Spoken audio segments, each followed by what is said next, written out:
গীতার কাছে ক্ষমা চাইল অগ্নিজিৎ মুখার্জি। বিয়ের পিঁড়ি থেকেই বর বেশে জেল হাজতে ঢুকল কৃপান। হ্যাঁ বন্ধুরা, গীতা এলএলবির আগামী পর্বে আমরা এরকমটাই দেখতে পাবো। এরকম সিরিয়ালের দুর্দান্ত আপডেট পেতে আমাদের চ্যানেলটি সাবস্ক্রাইব করে পাশের নোটিফিকেশন বেল আইকনটি প্রেস করে রাখুন, যাতে আমাদের আপলোড করা ভিডিওগুলো সর্বপ্রথম আপনারা পেতে পারেন।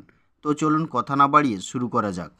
আগের দিন যখন পদ্মর প্রেগনেন্সির রিপোর্ট দেখে মেহেক কৃপানকে ঠাঁটিয়ে দুটো চড় মারে, তারপর তার পাপা অগ্নিজিৎ মুখার্জি এসে তাকে বিয়ে করতে বারণ করে দেয়। তখন মেহেক ম্যারেজ রেজিস্ট্রি পেপার খণ্ড খণ্ড করে ছিঁড়ে ফেলে দেয় এবং কৃপানকে বলে, আমি তোমাকে বিয়ে করব না। বলে, you are not my cup of tea. তারপর গীতা কৃপানকে মিডিয়ার সামনে টেনে হিঁচড়ে বাড়ির বাইরে বার করে দেয়। এতে মিডিয়া কৃপানের কুকর্মের কথা পরের দিন টিভিতে নিউজ পেপারে দেখায়। তার ফলে কিরণকান্তি ব্যানার্জির সমস্ত রাজনৈতিক কেরিয়ার নষ্ট হয়ে যায়। এরপর কৃপানকে বড়বাবু ধরে নিয়ে গিয়ে জেল হাজতে ভরে দেয়। সেই রাগে কিরণকান্তি ব্যানার্জি তার এবং তার একমাত্র ছেলে কৃপানের অপমানের প্রতিশোধ নিতে অগ্নিজিৎ মুখার্জিকে হুমকি দেয়। আমি আপনার সমস্ত কুকর্মের কথা সবাইকে জানিয়ে দেব। আপনার বাড়িতে এসে যেমন আমার এবং আমার ছেলের কেরিয়ার নষ্ট হয়ে গেছে, তেমনি আমি আপনার উকিলি কেরিয়ার নষ্ট করে দেব।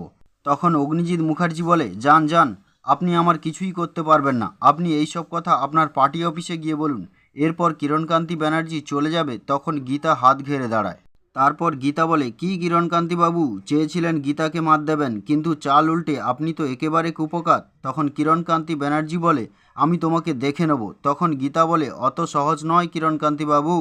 আপনার বিপরীতে কে আছে জানেন তো? গীতা এলএলবি, যার কোর্টের ভেতর মুখ চলে আর কোর্টের বাইরে চলে হাত। এরপর সবাই চলে গেলে অগ্নিজিৎ মুখার্জি গীতার কাছে এসে বলে, থ্যাংক ইউ আমার মেয়ে মেহেকের জীবন বাঁচানোর জন্য।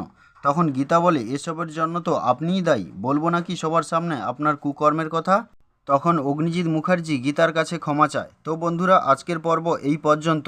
তো বন্ধুরা, ভালো লাগলে একটি লাইক দিয়ে যাবেন প্লিজ।